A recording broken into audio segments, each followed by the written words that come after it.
दोस्तों नमस्कार।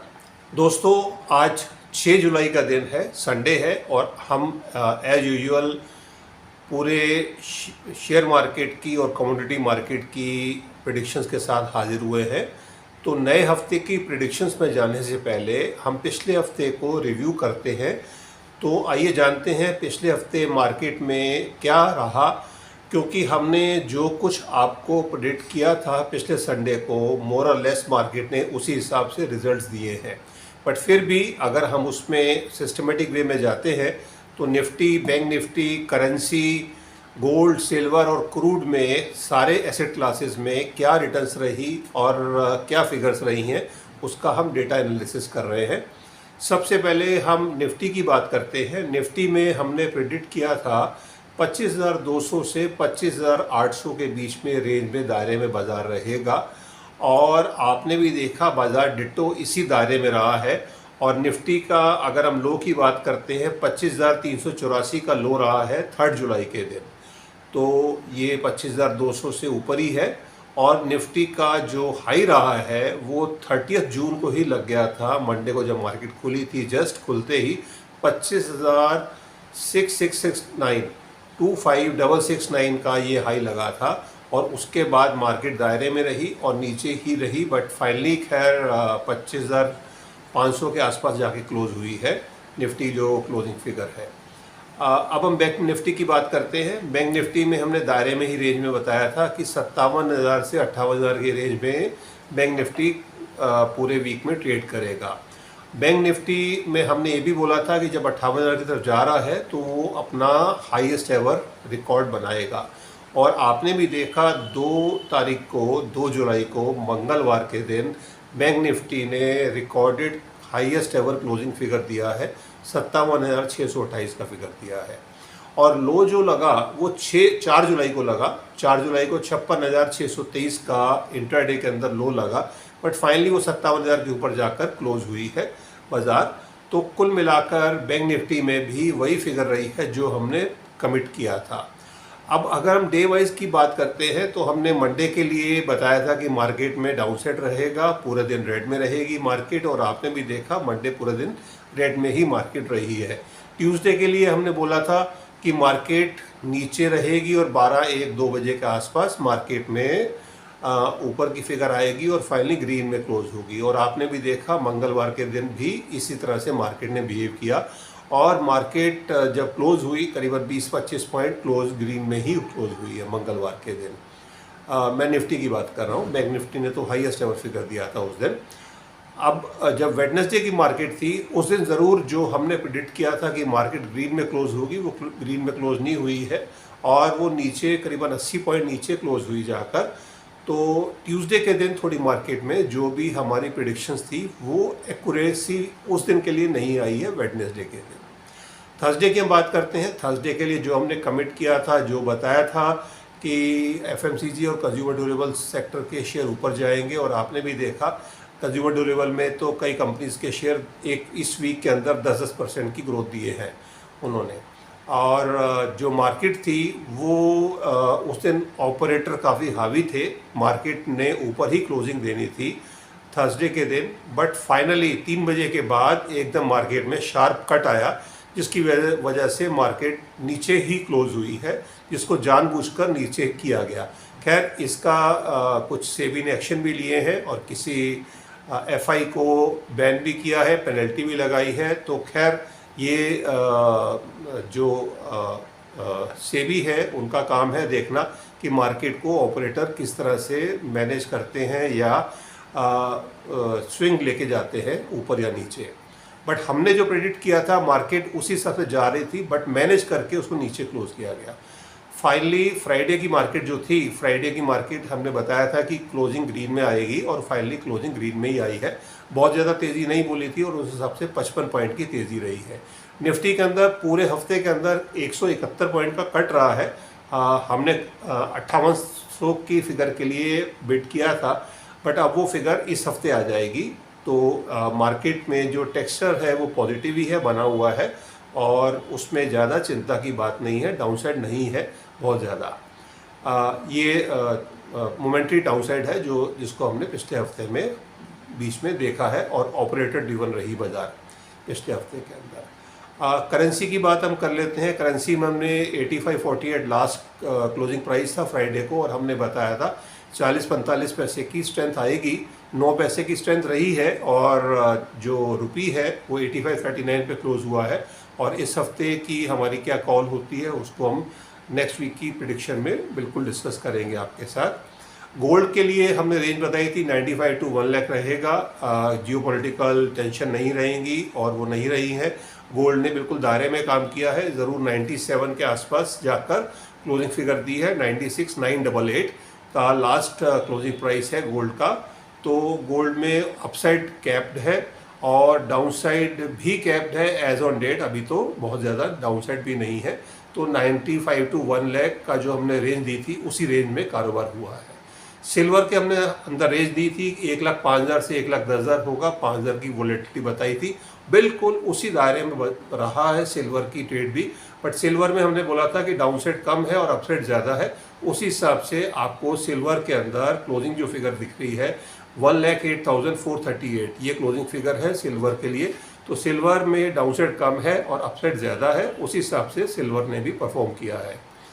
क्रूड के अंदर हमने बताया था 55 to 59, करीबन 400 पॉइंट की रेंज बताई थी, और 5690 क्लोजिंग प्राइस है। बिल्कुल दायरे के अंदर क्रूड भी रहा है, और क्रूड ने भी जो हमने रेंज बताई थी उसी रेंज के अंदर रहा है। सिर्फ बैंक निफ्टी इंटरडे के अंदर नीचे गया 3 तारीख और 4 तारीख में, फिर वो रिकवर कर गया 57,000 पे आ गया है। बैंक निफ्टी में आगे भी और हाई लगने के चांसेस हैं, जिसको हम आगे प्रेडिक्शंस में बात करते हैं। इसके अलावा हमने पिछले एपिसोड से आपको एस्ट्रोलॉजी के बारे में एजुकेट करने के लिए पिछली बार हमने शेफाली जरीवाला की कुंडली, उसका हॉरोस्कोप डिस्कस किया था कि किस तरह से प्लैनेट आपको तंग करते हैं या आपकी लाइफ के साथ अप्स एंड डाउन हो सकते हैं, किसी के साथ भी हो सकते हैं। इसी कड़ी में हम आज लेकर आए हैं, जब हम इसको एक रेगुलराइज कर रहे हैं, तो आज हम एक शॉर्ट एनालिसिस करेंगे करीबन 5-6 मिनट के अंदर कि हमारे देश की कुंडली क्या कहती है, भारतवर्ष की कुंडली क्या कहती है। आप में से कई लोगों को ज्ञात नहीं होगा, हमारे देश की कुंडली पूरे विधि विधान से बनाई गई है। 15 अगस्त 1947 को रात को 12 बजे जब हमने आज़ादी ली थी, तो ये समय चुनकर बिल्कुल ज्योतिषियों से परामर्श करके इसका समय निकाला गया था, और उसी टाइम पर हमने आज़ादी ली। पाकिस्तान ने हमसे एक दिन पहले आज़ादी ली। आप उसका हश्र देख रहे हैं कि किस तरह से पाकिस्तान आज 78 साल बाद कहाँ खड़ा है, और हम इंडिया कहाँ खड़े हैं 78 साल बाद। बट आगे का समय हमारे देश के लिए क्या कहता है, इसको जानेंगे हम आज के एपिसोड में। तो बने रहे हमारे साथ आज के एपिसोड में।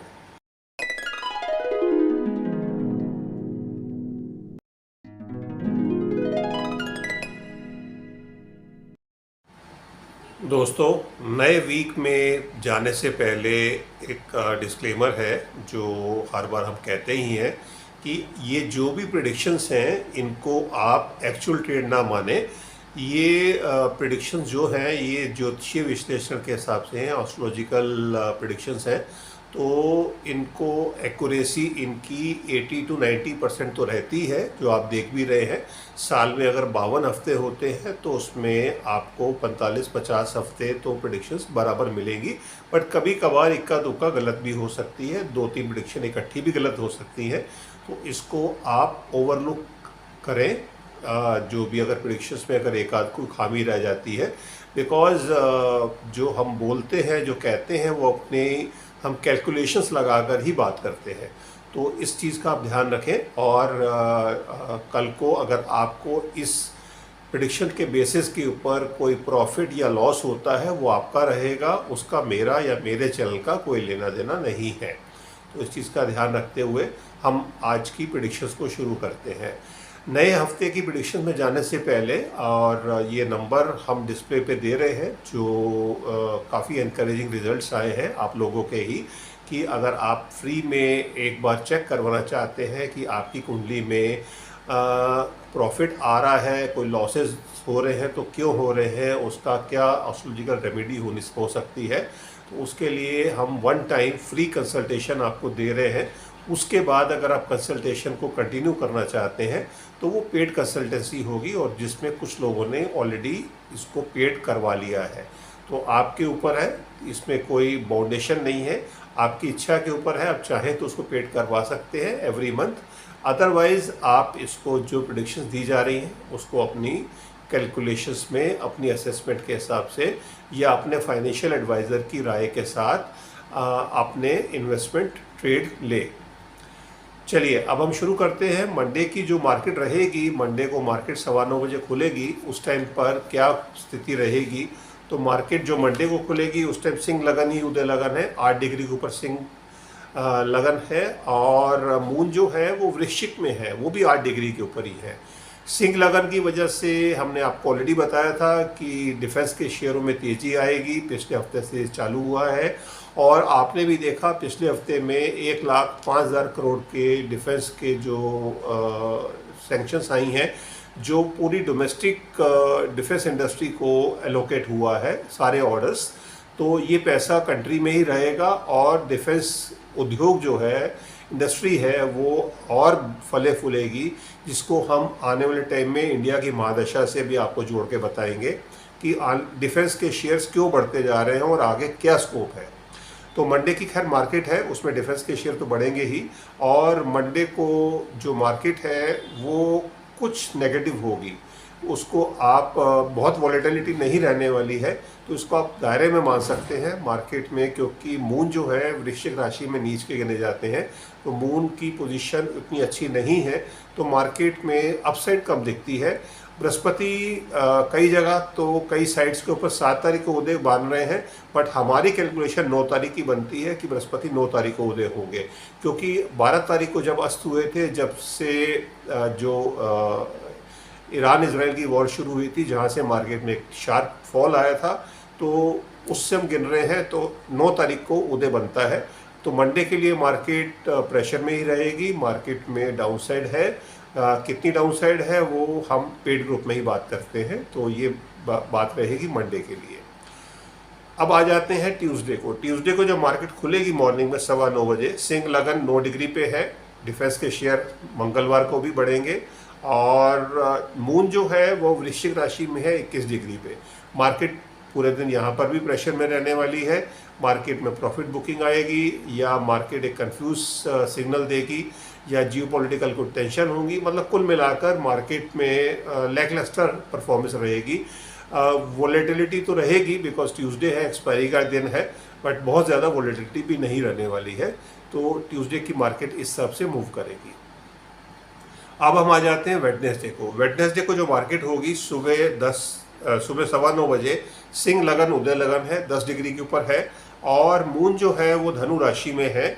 मून आ गए हैं धनु राशि में, और बृहस्पति भी उदय हो गए हैं। धनु राशि बृहस्पति की राशि है, तो ये गोल्ड के लिए भी अच्छा होगा, सिल्वर के लिए भी अच्छा होगा, कमोडिटी ट्रेड के लिए, क्रूड के लिए भी अच्छा होगा बाय द वे, और निफ्टी बैंक निफ्टी के लिए भी आज मार्केट ग्रीन में होनी चाहिए।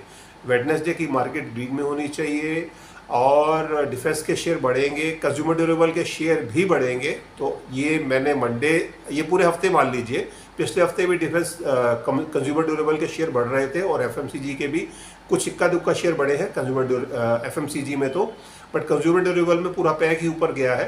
तो ये हफ्ता भी कंज्यूमर ड्यूरेबल और एफएमसीजी के लिए पॉजिटिव दिखा रहा है, क्योंकि वृषभ राशि में है शुक्रदेव, तो ये जो लग्जरी के प्रोडक्ट्स हैं उनके लिए अच्छा सिम्टम है।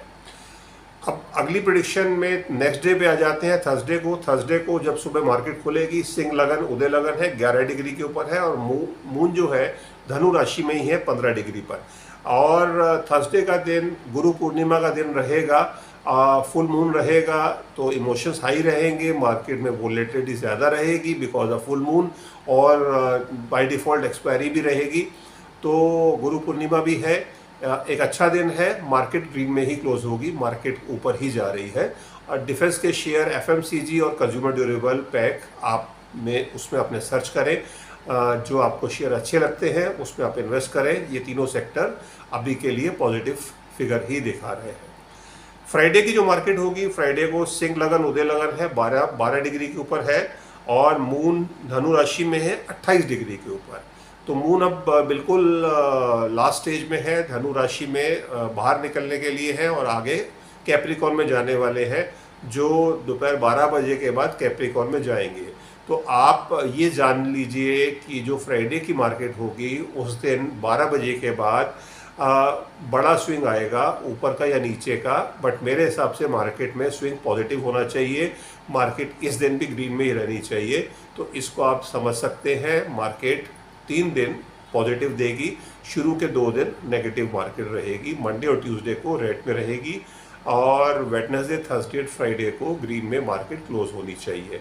निफ्टी की जो रेंज रहेगी वो वही 25,200 से 25,800 की रेंज रहेगी।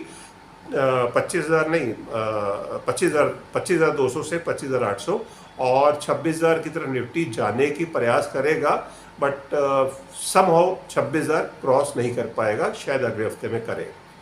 बैंक निफ्टी में 57 से 58,000 सेम रेंज रहेगी। 57,000 पे बाई करें, और 58,000 पे आप चाहे तो होल्ड करें, या जो भी आपको ठीक लगता है ट्रेड में प्रॉफिट बुकिंग करनी है तो आप वहाँ पर कर सकते हैं।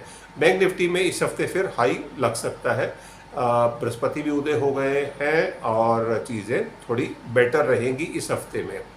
अगले हफ्ता चीज़ें बहुत बदल जाएंगी, तो इसको आप जान लीजिए। फ्राइडे को जो भी फिगर होगी तो आपको BTST ट्रेड नहीं रखना है, बाई टुडे सेल टुडे नहीं करना है कि आपको निफ्टी या कोई भी पोजीशन आप इंट्राडे से आप लेकर कैरी करें ओवरनाइट पोजीशन के लिए, बिकॉज नेक्स्ट मंडे के लिए पोजीशन कुछ अलग ही बन सकती है। तो इस चीज़ को ध्यान में रखते हुए फ्राइडे को ही अपने जो भी ट्रेड्स होंगे उनको स्क्वेयर अप करके ही जाएं। जो करेंसी की मार्केट रहेगी, करेंसी में स्ट्रेंथ रही है और अगले हफ्ते में भी, इस कमिंग वीक में भी स्ट्रेंथ ही दिख रही है। 85 टच होना चाहिए या 85 ब्रीच होना चाहिए। 84.95 कुछ आसपास कुछ फिगर आनी चाहिए। करीबन 40 से 50 पैसे का कट दिखता है, स्ट्रेंथ दिखती है रुपी में, और इसको आप जानिए। तो 85 से नीचे मुझे क्लोजिंग दिखती है रुपी के अंदर। अब हम गोल्ड और सिल्वर पे आ जाते हैं। गोल्ड की जो रेंज है वो 95 to 1 लाख पिछले हफ्ते में थी, और इस हफ्ते थोड़ी सी वॉलेटिलिटी बढ़ेगी बिकॉज बृहस्पति उदय हो गए हैं। तो 95 to 1 लाख मैं 6,000 की रेंज रख रहा हूँ। 6,000 की रेंज में काफ़ी टाइम तक 1 लाख के आसपास, 99 और 1 के आसपास गोल्ड जा सकता है, और कुछ एक आध दिन में एक आध दिन के लिए वो 1 लाख क्रॉस भी कर सकता है, 1 लाख समथिंग कुछ पहुंच सकता है। तो इसको जानते हुए आप ट्रेड लें, और 95 पे तो बिल्कुल बाई बनता है, बाई शॉर्ट बनता है, और ऊपर की तरफ आप चाहे तो प्रॉफिट बुकिंग कर सकते हैं। सिल्वर के अंदर भी रेंज बढ़ रही है। पिछले हफ्ते 5,000 की रेंज थी, इस बार 7,000 का दायरा दिख रहा है। 1,05,000 नीचे का तो वही रखा है फिगर, और बट ऊपर 1,12,000 की फिगर दिखती है। 1,12,000 तक 2,000 ऊपर अपसाइड दिखती है सिल्वर के अंदर। तो इसको आप 7,000 तक सिल्वर को मान सकते हैं। क्रूड के अंदर सेम टू सेम रेंज रहेगी, 5500 से 59,400 का बैंड है। 400 के बैंड में ही क्रूड दायरे में रहेगा। जियोपॉलिटिकल कुछ सिचुएशन होती हैं, कोई बड़ा धमाका होता है तो ये ट्रेड बदल जाएंगे। उस केस में हम एक स्पेशल एपिसोड लेकर आएंगे अगर कोई अर्जेंसी हुई तो। अदरवाइज 5 दिन के लिए ट्रेड आपके सामने है, ये ट्रेड के साथ ही कारोबार होगा। अब हम बात कर रहे हैं, जो हमने एक वीकली क्लिपिंग शुरू की है, एपिसोड शुरू किया है, जिसमें हम आपको एजुकेट करते हैं एस्ट्रोलॉजी से कि एस्ट्रोलॉजी किस तरह से चीज़ें बताती है और समय बताता है। आज हम बात कर रहे हैं इंडिया की कुंडली के बारे में। तो ये जो हमारे भारतवर्ष की कुंडली है, इसको पंडित सूर्य नारायण व्यास जोशी, जो उज्जैन के थे उस टाइम पर, उन्होंने बनाई थी, और इसको बनाने के लिए इनिशिएट किया था पंडित डॉक्टर राजेंद्र प्रसाद ने, जो हमारे देश के पहले राष्ट्रपति थे, और उन्होंने पंडित नेहरू से सलाह मशवरा करके और उनकी हामी लेकर इसको बनवाया गया था। और जब ये कुंडली बनी थी तो ये समय जब निकाला गया, जब देखा गया 15 अगस्त, क्योंकि उस दिन पूरा दिन ही जो है बैड प्लैनेट से भरा हुआ था। उसमें ये टाइम सेलेक्ट किया गया रात को 12 बजे, क्योंकि ये अभिजीत मुहूर्त था और पुष्य नक्षत्र सबसे बढ़िया नक्षत्र है, जो शनिदेव का नक्षत्र है, तो उसमें हमें आज़ादी मिली, हमने ली रादर। और जो लॉर्ड माउंटबेटन थे वो अड़े हुए थे कि आप 14 या 15 अगस्त को ही आज़ादी आपको मिलेगी, क्योंकि 1945 में बर्मा में जो पोस्टेड थे तो उनके सामने जापानीज़ फोर्सेस ने सरेंडर किया था, तो उसको अपना एक लकी डे मानते थे। तो ये इस तरह से इतिहास है। और दूसरी बात, जब ओथ सेरेमनी हो गई थी, पंडित नेहरू ने राष्ट्रीय ध्वज फहरा दिया था और फ्रीडम एट मिडनाइट स्पीच दे दी थी, उसके बाद पूरा पार्लियामेंट धुलवाया गया था, गंगा जल का छिड़काव किया गया था। तो ये पूरे विधि विधान से इसका पूरा समापन हुआ था 15 अगस्त 1947 को। अगर हम इस कुंडली को ध्यान से देखते हैं तो इसमें जो महादशा थी, हमें पहली महादशा मिली, वो मिली शनिदेव की, और 19 साल की जो महादशा होती है शनिदेव की, वो हमें मिली। और उसके बाद बुधदेव की 17 साल की महादशा। वृषभ लगन के लिए शनिदेव भी योग कारक प्लैनेट होते हैं, बुधदेव भी योग कारक प्लैनेट होते हैं। इसके बाद जो महादशा आई अगली, वो आई केतु की।